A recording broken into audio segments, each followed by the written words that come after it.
Hello, and welcome back to the Long Distance Love Bombs podcast. I am your host, Dr. Jeremy Goldberg, and my guest today is Zeneca. Zeneca is the founder of Zen Academy and the 333 Club. His mission is to help people navigate the increasingly digital world and to empower as many people as possible. He is an educator, he is a content creator, he is a Twitter influencer in the cryptocurrency and NFT space. But don't worry, if you are listening to this and your red flags are already waving, this is not a podcast about cryptocurrency, although we do touch on that very briefly at the start to just give you a bit of context about the space that Zeneca plays in.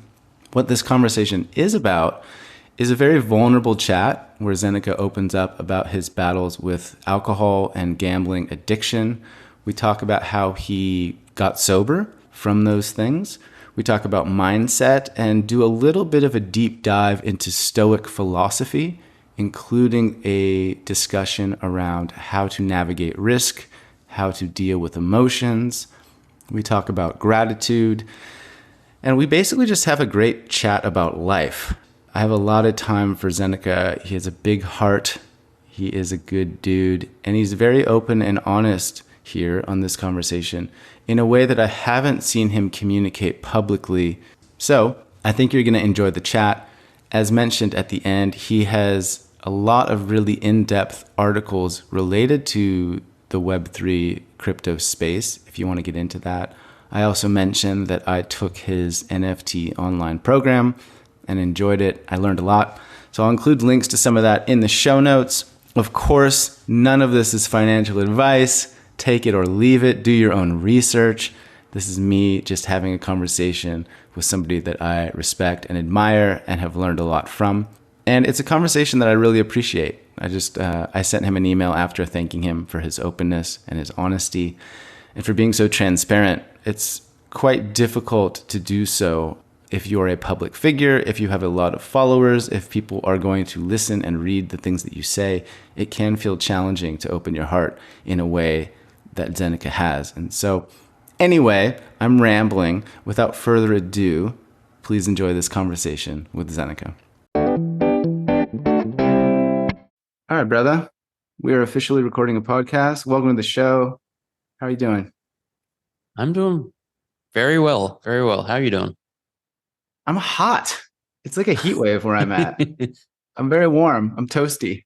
But stoked to talk to you. Our worlds have been interacting and sort of revolving around one another for a year or two now. And I know you, and I know that many people in the very niche Web3 crypto community know you. But for those listening that are like, what's a Zeneca? Who is this dude? How do you introduce yourself or describe yourself? Yeah. It's always a interesting question to answer. Like, who are you? Who am I?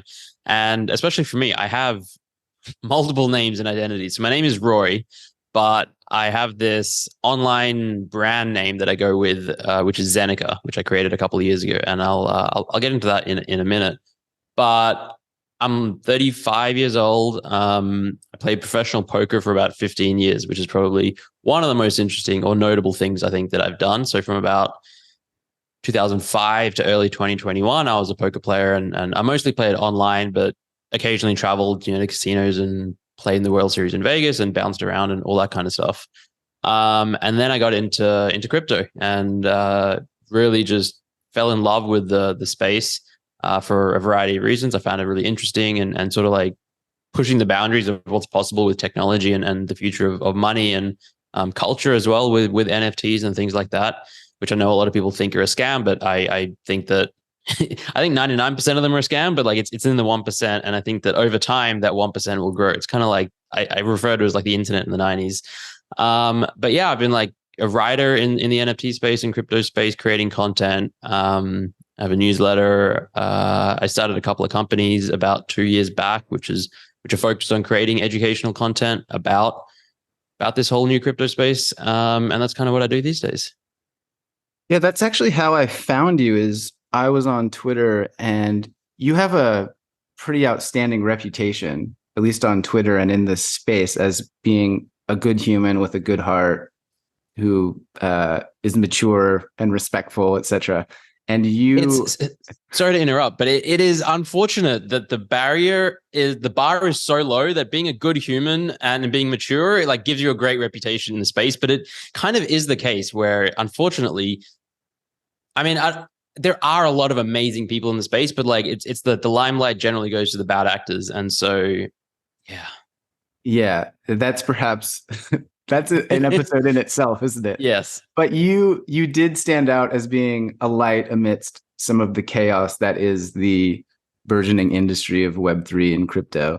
And I learned that you had an NFT for sale that when you buy it, you can take a course that you made to learn all about NFTs and crypto. And I was like, oh, this is a good idea. I'll just buy this NFT. I'll take this guy's course. And in full transparency, I was like, and then I'll just sell it back. Yeah. And life is good. And I did. I took the course and I still have the NFT because I was like, I like this dude. I like what he's putting out. And I like what's happening in the space. I learned a lot. So I wanted to, just for those listening that aren't familiar with when you say crypto or when we say NFT, could you give a quick like primer as to what exactly that means? Yeah, so crypto stands for cryptocurrencies, and effectively, it is a new form of digital money. It was sort of invented slash created in 2009, if I'm getting my facts correct. And the idea being that, I mean, I can really go down a rabbit hole here, but like at the high level, it's basically a new form of digital money that people can use to sort of, if I want to send money to my family in India or Australia, traditionally you would use something like Western Union, or you'd go, bank. Now there's like wise.com but there's always like transaction fees and currency conversion fees. And it starts to get expensive and can be problematic, especially with certain countries that have less robust banking systems. And crypto basically allows you to send money all around the world in a trustless and purely digital way, which is kind of fun and amazing.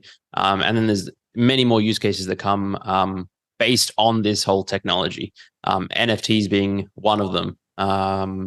Which, I mean, at a high level, it is if crypto like Bitcoin, most people will have heard of Bitcoin, or Ethereum are the two most common cryptocurrencies. And again, you can think of them as like sending money back and forth.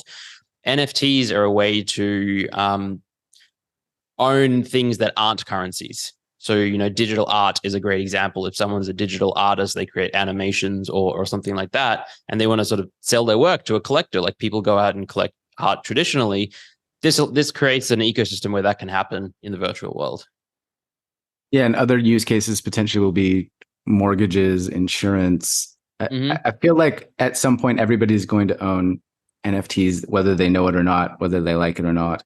Yes, an analogy that I like to use is that it will be like the technology that underpins the next generation of the internet. In a similar way to like everyone already owns digital stuff today. Everyone has effectively an email address, right? You have your own email address. You feel like you own it. It's yours, and it runs on all this weird technology under the hood, like HTTPS, TCP/IP, all this, stuff that I don't even know, mail servers and stuff like that. That stuff is basically what NFTs are. And now the use cases that are built on top of it are infinite. And email was one that everyone uses today. There will be a million use cases that come out of it that come out of the NFT technology that we just don't have yet. And I think that's why the world is kind of rightly skeptical of the technology, again, like people were of the internet in the 90s.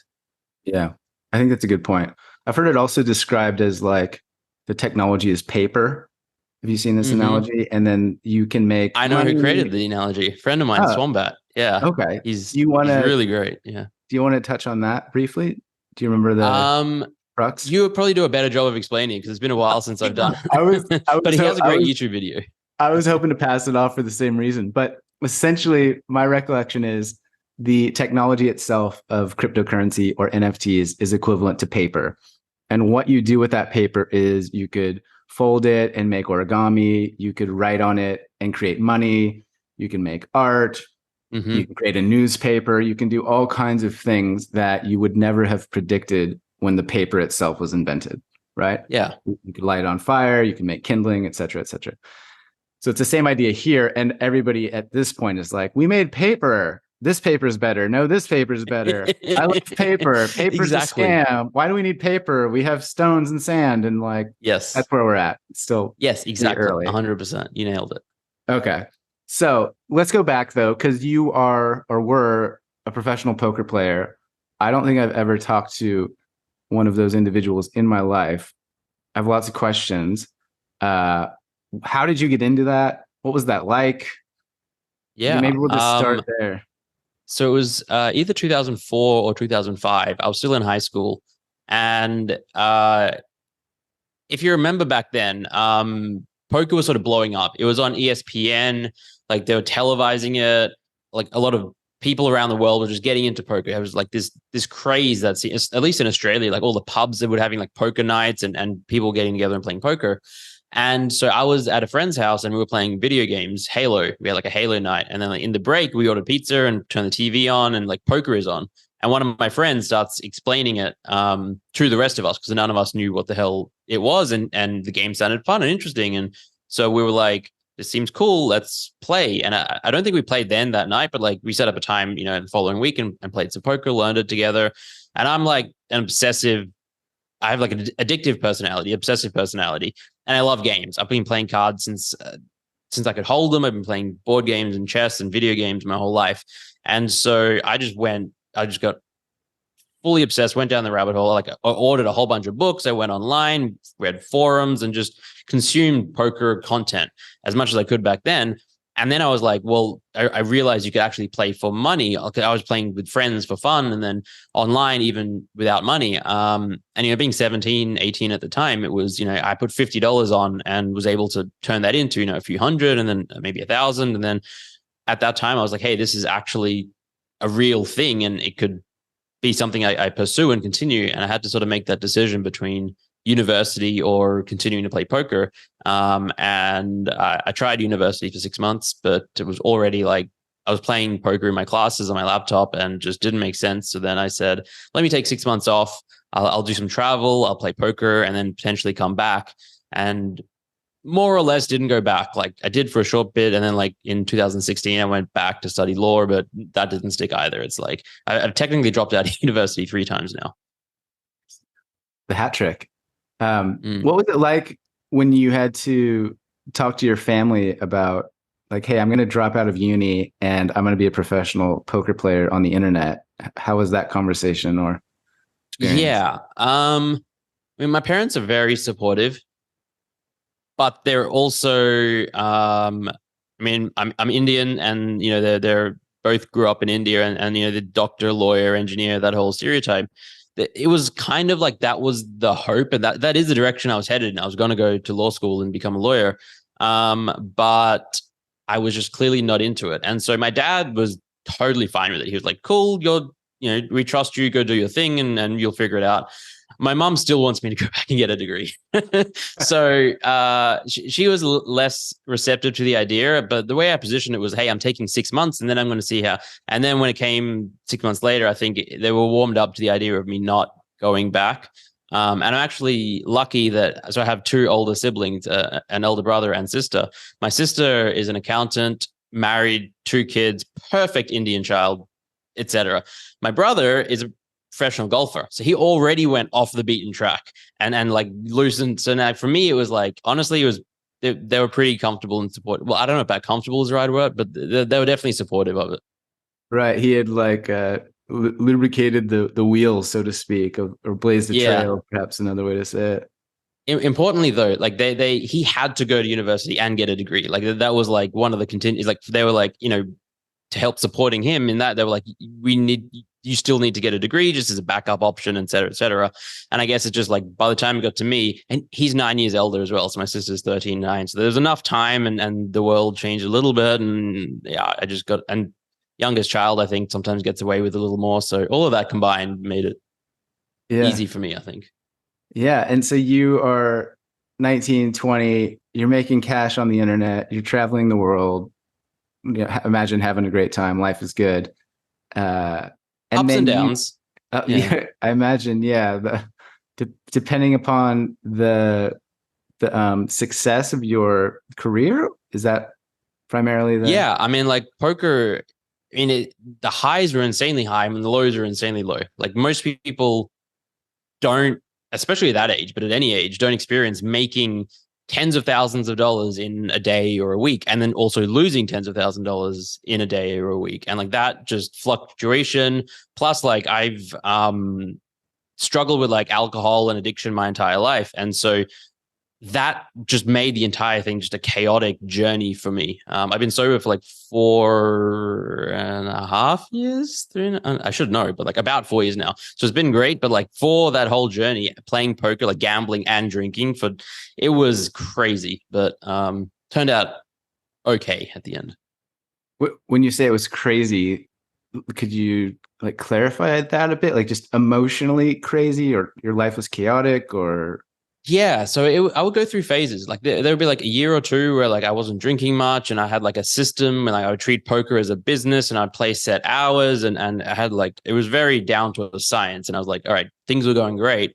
But then there were times where I'd like basically just go off the loose end a bit, or get burnt out from poker, start drinking too much, but then need to play poker to make some money, and then I wasn't obviously playing good, and then I maybe get into a big hole, and then have to like really get my shit together. So I basically just like I had again like really high highs when things were going great and all that kind of stuff, but then I like crashed really far down. And I was like, I kept hitting rock bottom. Like I don't know, every year or two, I'd have the new lowest of my life, and like going through that and then having to pick myself back up, which honestly had prepared me tremendously for crypto. Because at this point, I've the amount of money I've lost in the last 2 years, like it's ridiculous. Way more money than I made in my entire life before, but it's not crushing me and crumbling me and destroying my soul like it might have if I was 10 years younger, or if I was still drinking alcohol, if I didn't have that experience. So it's like, yeah, it was a bit just chaotic and all over the place.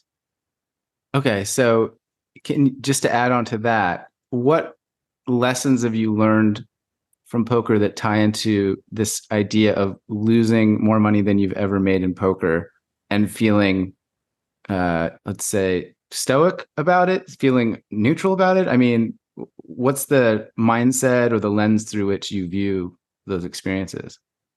Yeah, I mean, well, you said the magic word, stoic. I found stoicism and stoic philosophy a little bit in like 2011, but like I really got into it in 2016. And that mindset it like immediately resonated with me because stoicism is all about being a rational thinker and not quote like not worrying, quote unquote. So like not spending too much time dwelling on the past or fretting about the future, and not worrying about things that are outside of your control. So just like trying to like, be stoic and okay with life as it comes effectively. And that had always been like a mentality that I was like, hey, this seems like a good way to think, even before I even knew what stoicism was. But I did when I found out that, hey, people were writing about this 2000 years ago, it just like clicked. And there was this conviction where I was like, oh, there must be something here. This is all right. And then I just like read a whole bunch of books and literature, did the whole obsessive thing again. And since sort of like aligning myself more intricately or intimately with stoicism, I've just felt that basically anything that comes my way in life, I've been able to handle fairly well, all things considered. And yeah, like I think poker definitely led me to that a little bit. Yeah, I imagine if you probably, or let me just rephrase that. When you are in the poker space and you're having the high highs and the low lows, did you develop somewhat of a similar philosophy to stoicism? And then when you read it, it was like, oh, this is what I've been Yes. realizing. Yeah. Gotcha. And some of it was sort of like organic and like, whether it's personal defense mechanisms or working things out on my own. But I also got like mental game coaching. You have like sports psychologists for other sports, and for mental sports and poker, you have people that train you for how to play well and be better and play your A game and all that kind of stuff. And one of my coaches basically, the thing that I remember that made the largest impact and that resonated with me the most was he kind of taught me how to think about aligning my emotions with my actions and not the outcomes of my actions.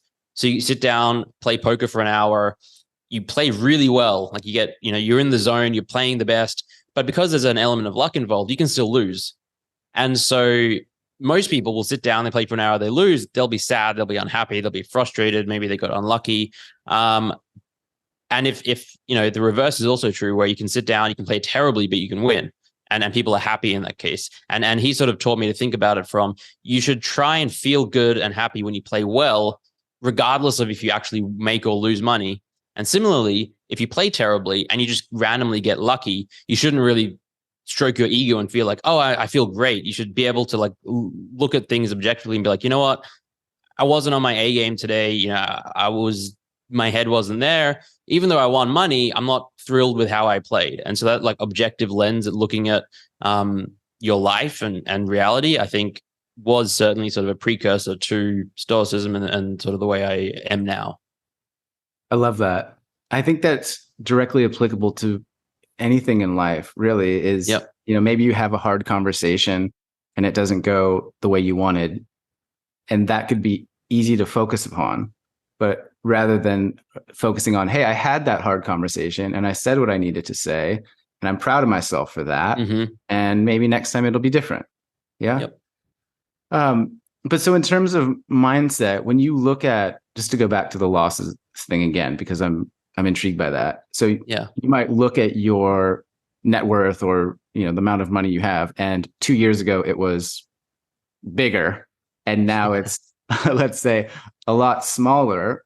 When you see that, when you encounter those facts, or maybe when you lose a poker hand is another way, or we have a setback in life or get a bad email or have to delay a project or whatever. Like, what is the framework or the thoughts that go through your head from, does that make sense? Yeah. Like, how do you approach it? From a couple of different angles. One is just constantly reminding myself of what's truly important in life. And that's generally not money. And so like, as long as I have enough to put food on the table, a roof over me and my partner's head, and like we have enough, which is like, that is all that one really needs to be happy, to find contentment, to be okay in life. We don't need the bigger house. We don't need to travel the world all the time. We don't need to eat at fancy restaurants. Those things bring temporary moments of fleeting joy, perhaps, but they don't lead to anything permanent. And so like just constantly reminding myself and being grateful for what we do have, and that's what's important. I have a partner, like we have a great relationship. I have a family and I love them and I have great friends. And like, that's to me, like that's what wealth is.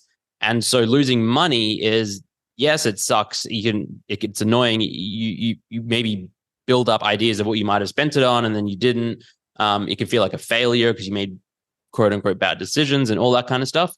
But just this constant reminder of, that stuff is actually not important. And I have all the really valuable things. I'm actually really lucky. Even though I've lost all this money, I'm still lucky. So like that is one thing that just helps me stop like going into depression or like spiraling. And I still get sad and depressed and anxious and all that from time to time. But like talking about this deep-seated multi-month or year-long pit of despair that I may have fell into in the past. Now it's like, okay, just snap out of it almost and just focus on what's really important. And so, yeah.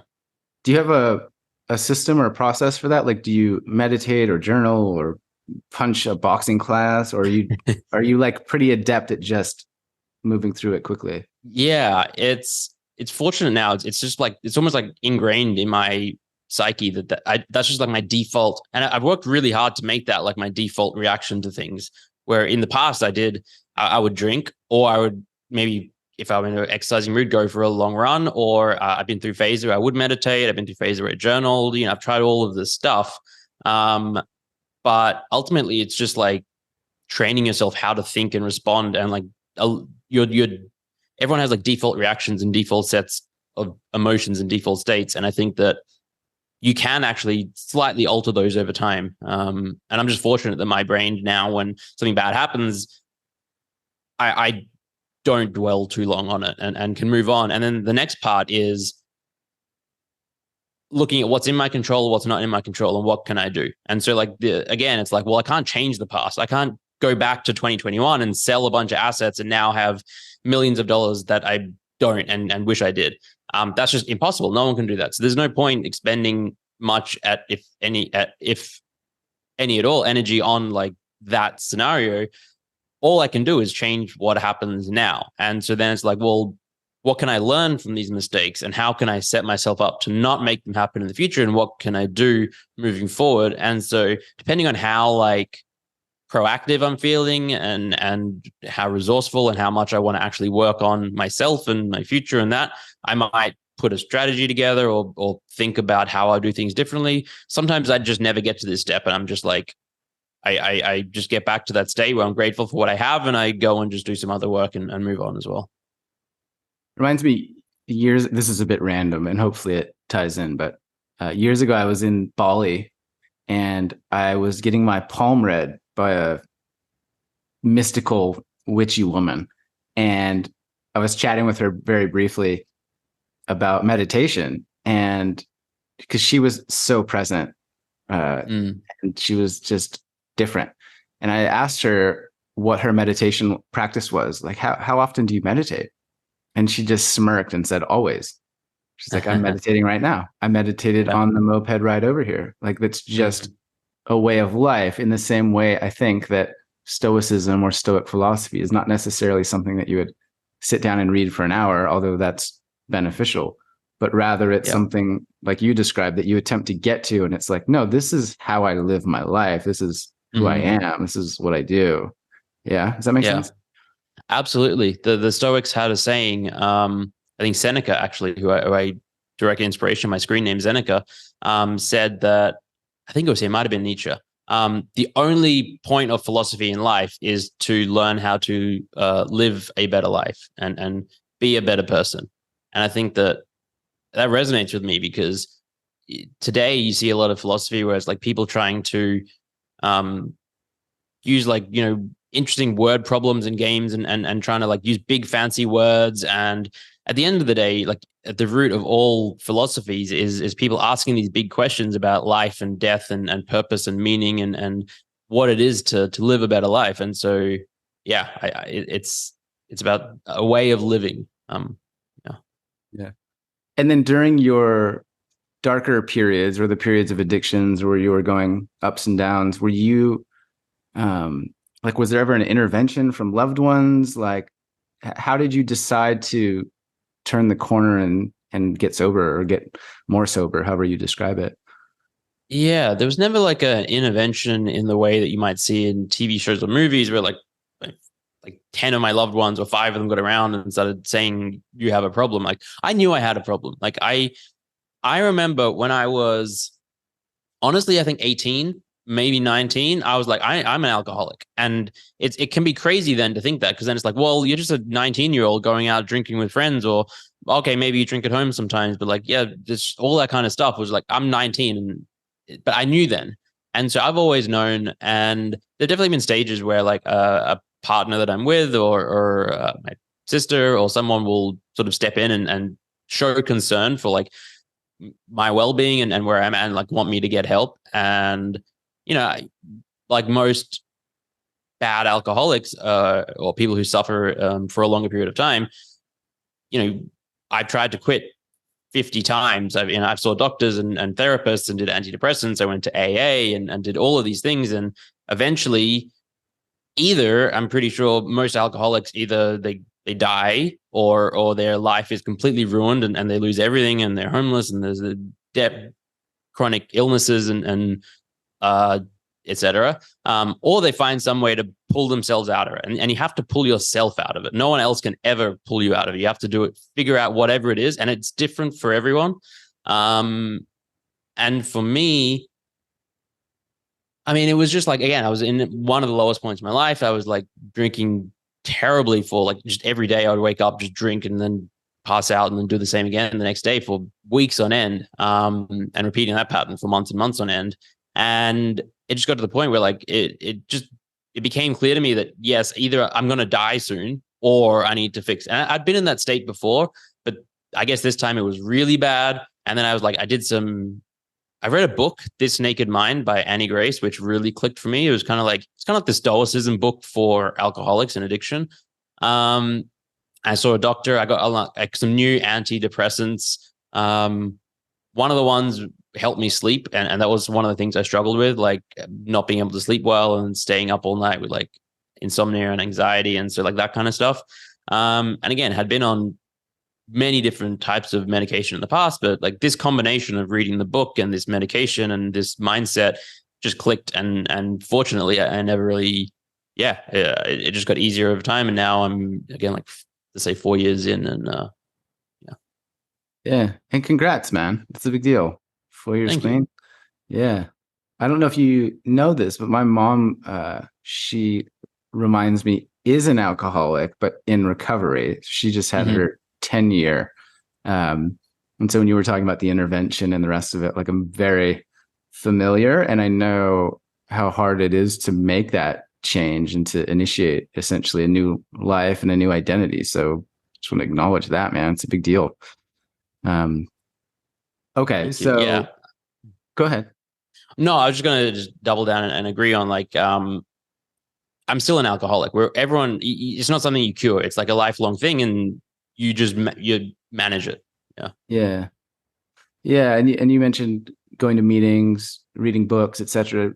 Did you, like, looking back, in the same way that you said when you discovered poker, you went all in, you read the books, did the podcast, was like, I'm going to be good at poker. Did you do something similar with sobriety, of like sucking at all the information you could and really going all in on that, or was it sort of a gradual I think it was transition? more gradual. Like, maybe there were pockets of doing that, but yeah, never quite to that intensity or even close to it. It was try this, try that.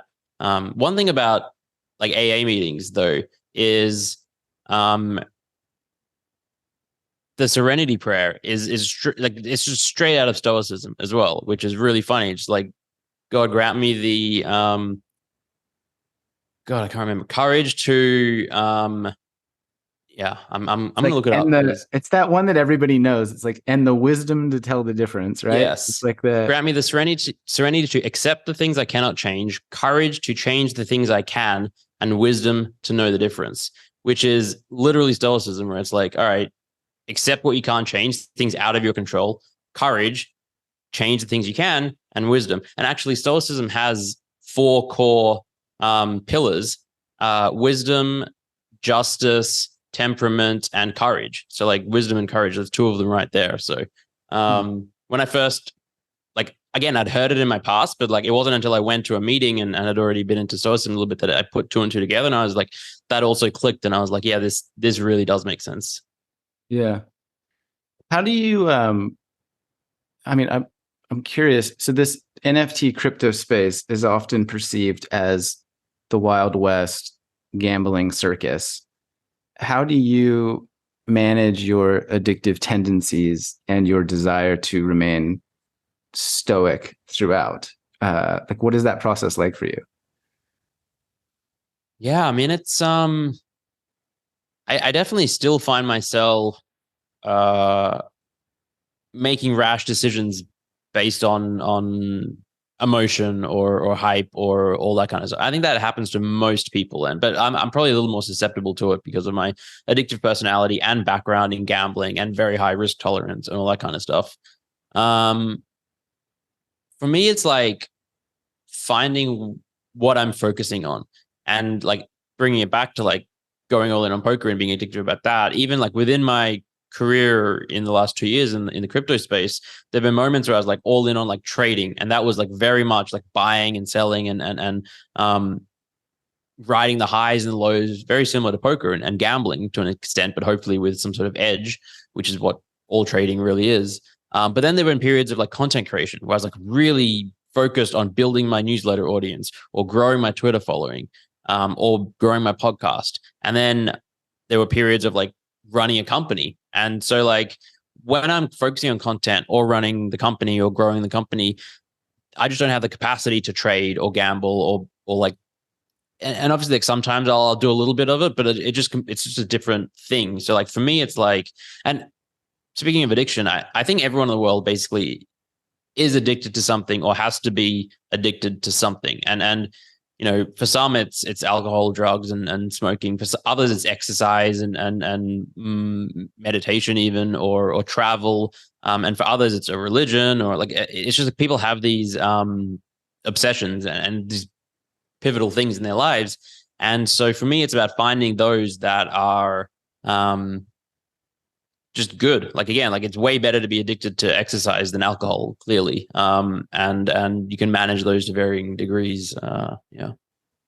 Yeah, I think it's a good point. And I find a perspective like that helps me to be more compassionate. This idea of, I heard a quote years ago, something like, don't judge people because they sin differently than you do. Right. I like that. And it's like you go to a airport lounge at 6 a.m. and there's a line around the building at Starbucks, and people need their caffeine drug to start their day. But if you ask those people about addicts or alcoholics or something, they would potentially have a much harsher viewpoint. And so I think this idea that we're all addicted is helpful. You know what the funny and this just shows the alcoholic mindset. When you said airport lounge at 6 a.m., I was like, oh yeah, that's a great place to drink. Because in airports, you can drink any time of the day. At 10 a.m., you can go and get a beer or a wine or whatever. Most of the rest of society, the bars aren't open and places won't serve you. But an airport, excellent place for alcoholics. So yeah, yeah, and people are just on different time zones because they're traveling. And it's like, oh, yeah. where I am, it's No one judges you either.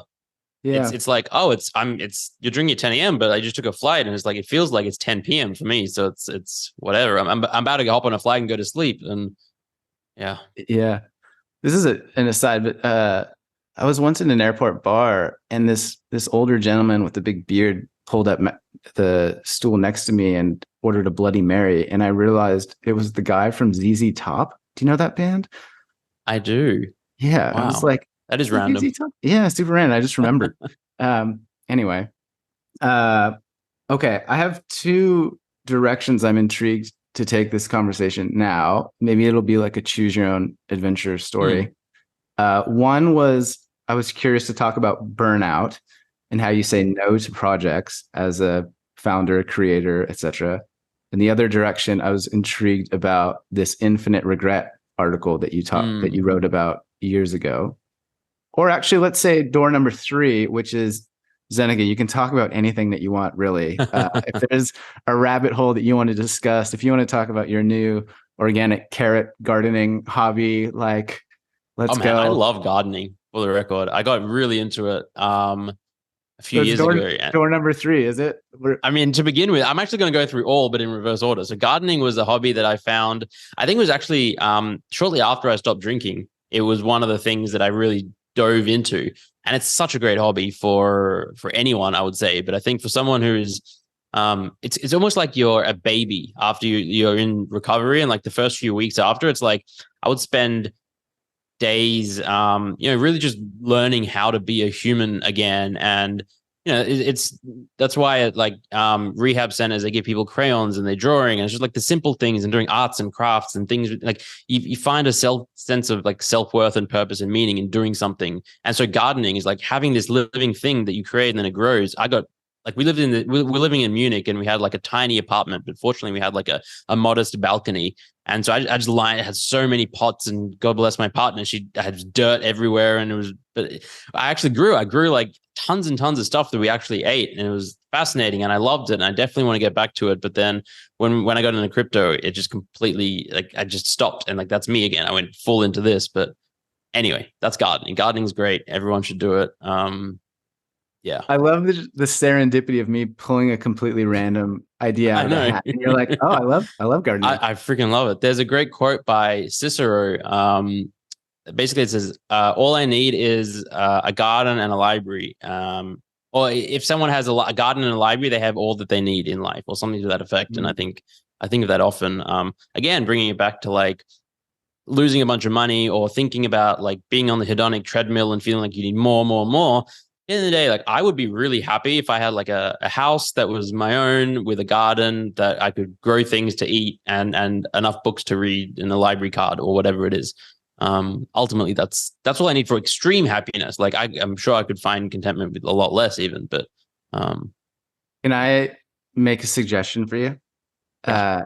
I have recently, over the last year, taken up what I refer to as kitchen farming, which some refer to as sprouting. And it's just a jar with seeds, and it lives in our dish rack by the sink. And there's something so fulfilling and so rewarding to take seeds from seeds in your cupboard to fresh sprouts in like 4 or 5 days. And it is basically kitchen gardening. You could steal that term, but I kitchen love farm, I'm in on it, man. I'll send you some resources. it. I think it's right up your alley, especially I if you've love it. got limited space and you're in the desert. Yes, Something to consider. absolutely. Kitchen gardening. I'm gonna look into that. Yeah. Okay, the other two, infinite Yeah. regret. I think this one can be quick because it is effectively me. So I wrote this newsletter article on the topic is infinite regret. And I was basically taking the concepts of stoicism and the lessons I learned through poker and applying it to trading in the specifically the NFT space, but applies to crypto or stock markets or any sort of trading that people do, and how everyone is always living with this sense of infinite regret because they think about, oh, I could have done that better, or I wish I did that. And when it comes to money, it's like, oh, why didn't I, buy more of this stock earlier, or why didn't I sell when the prices were higher? Or there's just, and it's very easy to get caught up in that. But then the stoic mindset again, and I actually quote that, bringing it back to poker, the mental game thing about aligning your emotions with your actions instead of the outcomes of them in that article.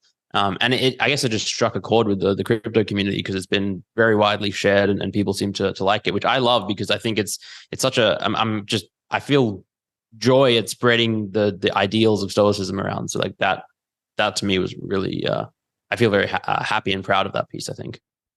Yeah, one piece that I loved that I wrote down is this idea that infinite regret is related to infinite opportunities.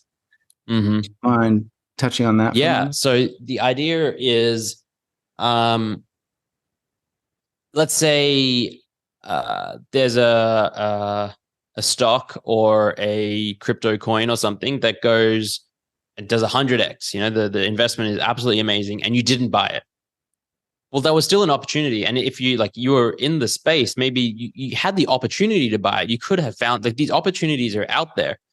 It's just a matter of a numbers game and putting in the work and time to try and avail yourselves of them. Or maybe you apply for a job and you don't get it, but you still had the option to apply. Like there was still that opportunity.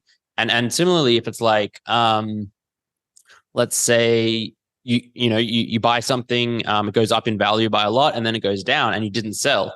Well, you had the opportunity to sell, and you just because you didn't do it, you can learn from that and be in that spot again in the future lane. And we're just surrounded by all these amazing opportunities all the time, whether it's for career growth or launching a company or an idea or anything, literally anything. And it's just that framing of it's up to us to look at it. Like it's all perception, right? The whole world is perception. So do we look at it with regret and sadness and sorrow and despair, or do we think of it, hey, it's actually a good thing, even though it turned out bad this time around? It could be a positive.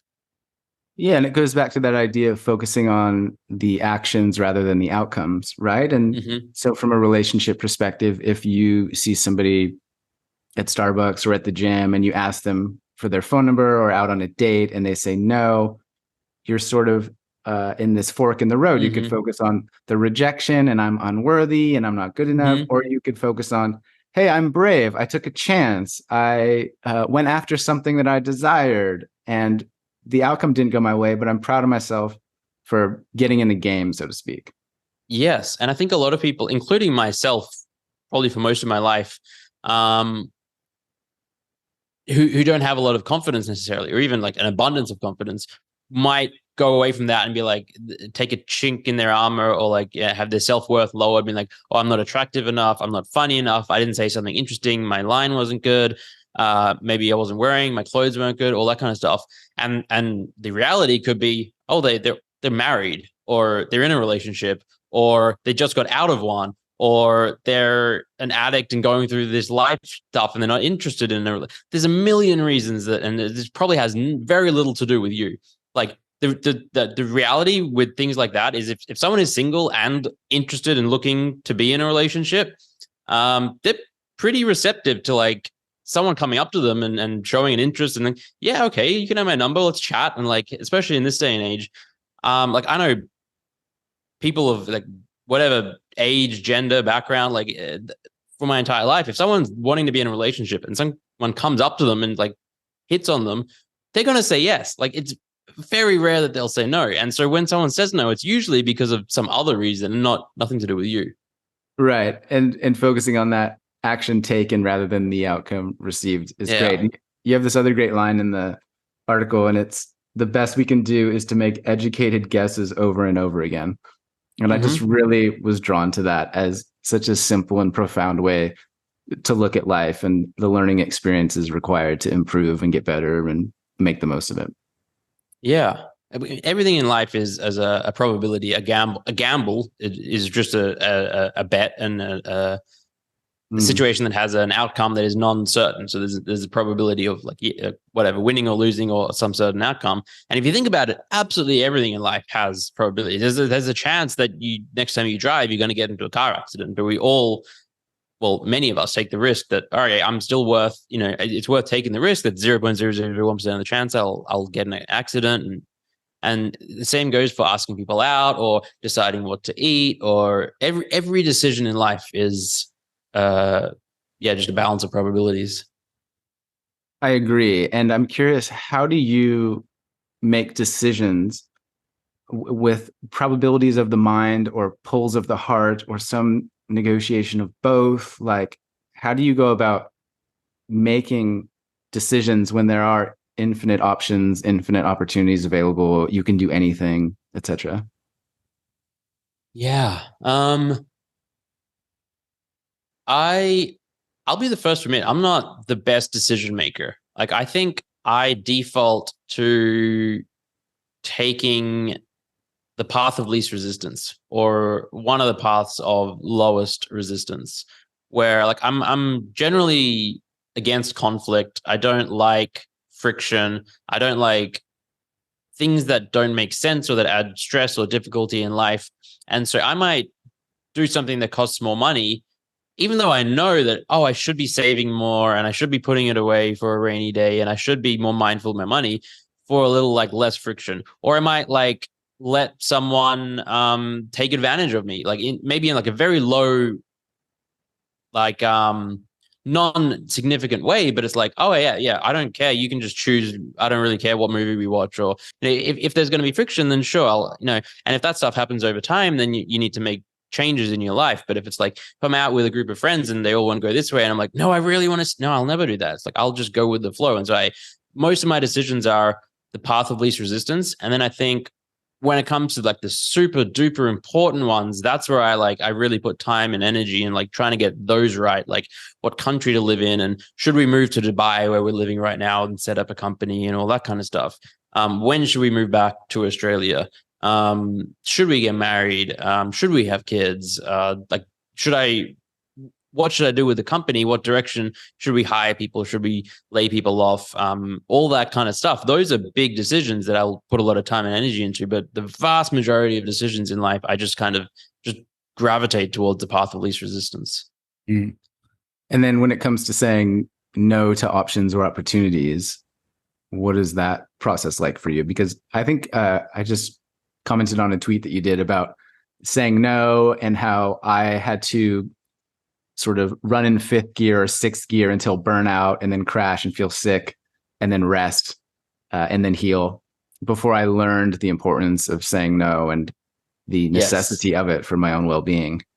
Exactly. This ties into the burnout part. And I think because of that whole part of my nature of choosing the path of least resistance and generally being like a people pleaser and wanting to make people happy and say yes to things, that path of least resistance for saying yes to when people ask me for things served me well for 30 years of my life, because very few people asked me for stuff. Just as a poker player, I wasn't working for a company. I didn't have like a following on Twitter. People didn't reach out and want my time.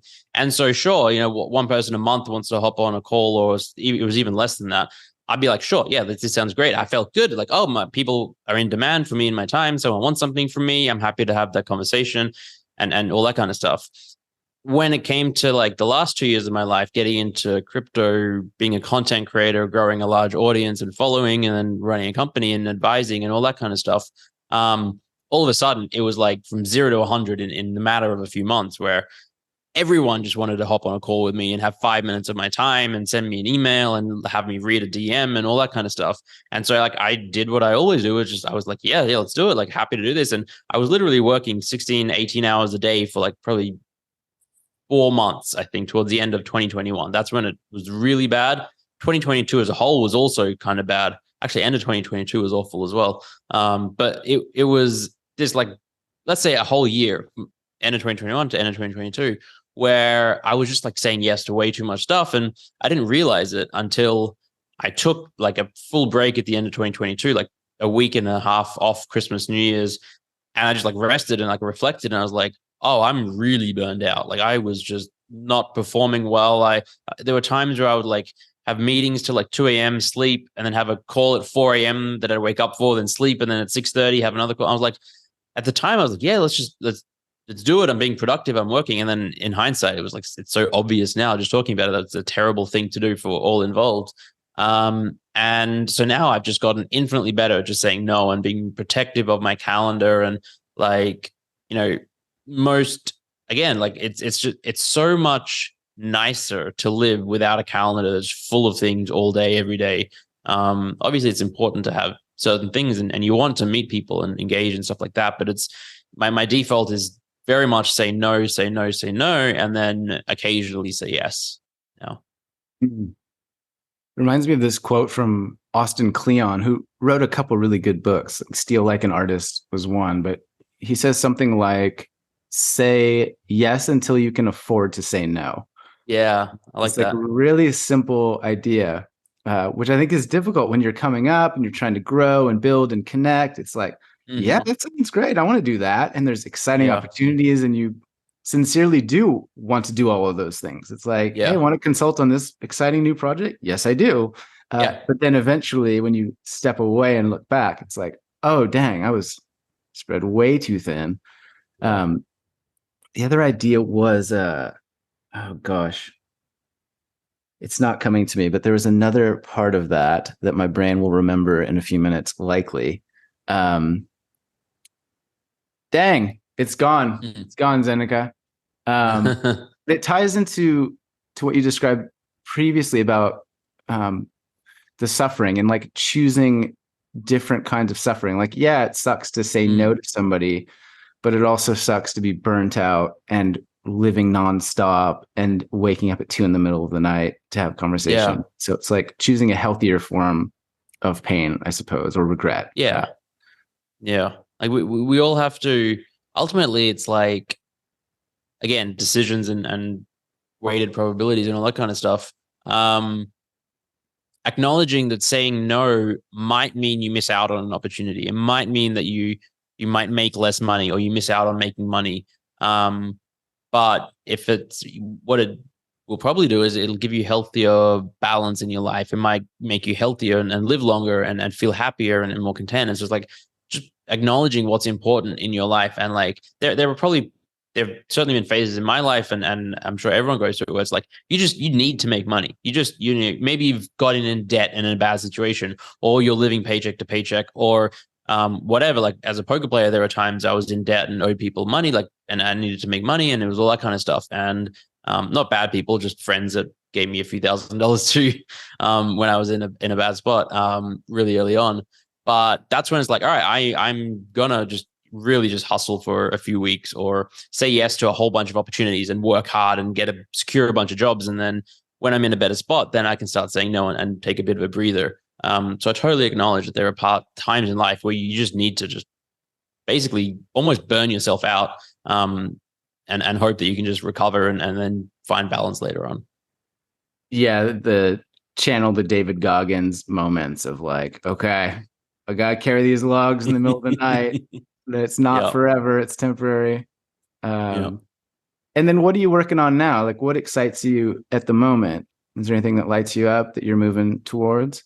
Yeah. So I'm really getting back to creating content again. That's the thing that I love the most. And this is another lesson I learned, running a company where I tried doing I said yes to too many things and tried doing all these things. And I tried wearing all these hats and I realized I'm not good at being a CEO. I'm not good at managing a team. I don't have the experience. I haven't done it before.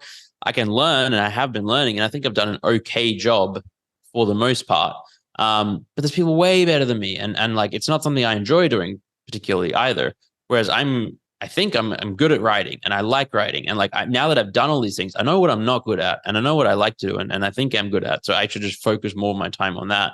And so I'm excited by like writing more, creating courses. I love educating. I love creating content. So like, I'm working on a course on building a personal brand. Like I think it's something that more and more people are interested in, especially in like, we live in the creator economy world, and it's getting more so like the Mr. Beast world that I like to call it, where everyone can now with like X monetizing their content and people having newsletters, it's just really important thing to have a nice personal brand. And a personal brand doesn't have to mean you have a lot of followers. It's just it's kind of like just your reputation, and what people think of you. And so I'm excited by that and working on that, and also tying it into like my communities in Web3 and the companies that I've already built. And I think there's some fun ways we can make it all work together in a nice little ecosystem. Yeah, I'm intrigued to see that. I was talking with somebody a couple days ago about this same idea, which is, nowadays you are the brand. Like I am my brand, and Zeneca, you are your brand. And as individuals, it's almost like our identities and our personalities more than ever before. Our actions, the things we say online, the things we don't say online reflect our business. And in some regard, I've also talked about this idea that personal development is also business development. So the more work you do on yourself, the more you grow, the more skills you have, the more knowledge, etc. That directly contributes to your business because they're aligned. They're almost inseparable nowadays for many of us. So good for you. Yeah. Stoked to check it out. Stoked to take the course at some point and learn some stuff. Yeah.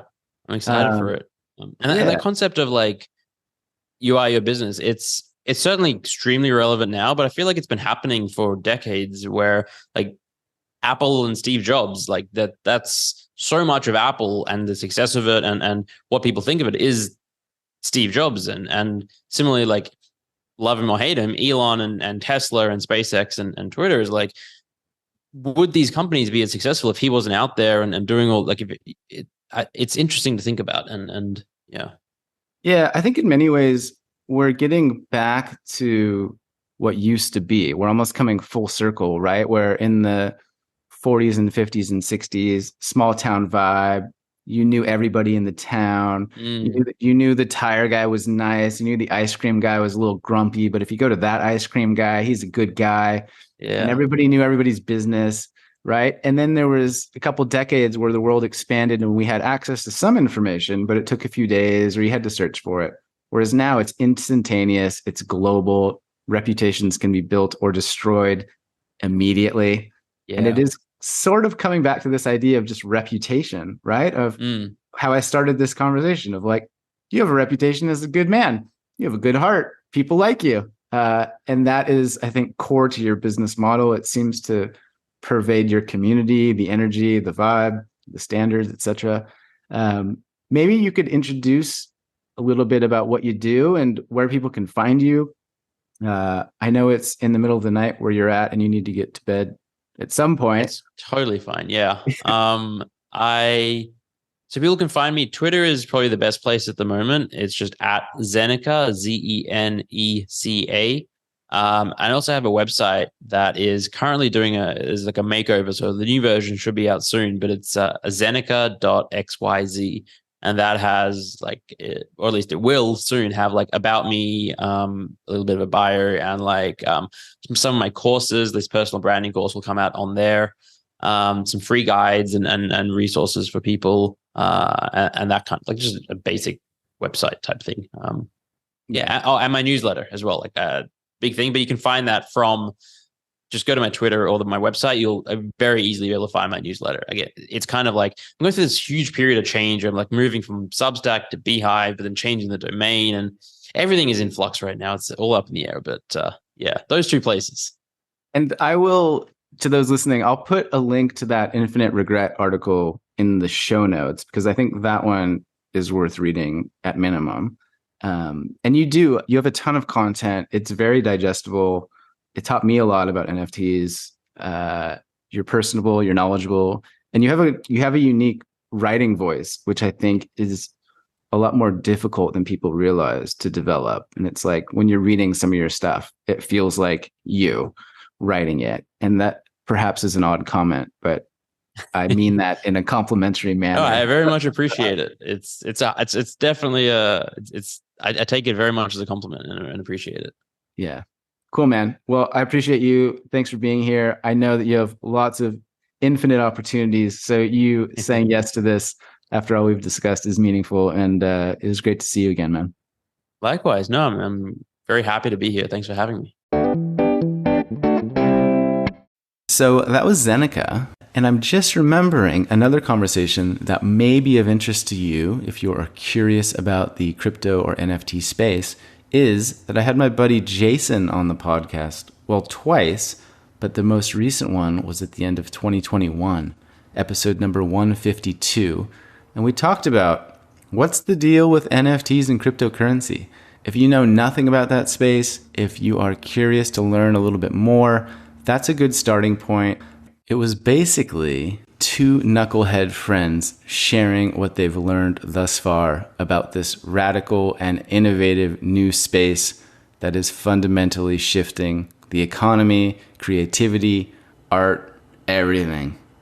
So yeah, and as mentioned, I've included links in the show notes to various ways that you can interact with Zeneca more. You can check out his courses, you can read his articles, you can follow him on Twitter, ask him questions. It's all there. Check it out below. And thank you for being here. Thank you for the 5-star reviews. Thank you for subscribing to the podcast to make sure you don't miss future episodes. And most importantly, thank you for sharing this with people that you care about, people that you think would benefit from this conversation. That is the purpose of all the work that I do. I'm trying to make kindness cool. I'm trying to make the world better than it was yesterday. And you support that and you help that. So thank you. I'm very grateful. And I will talk to you soon.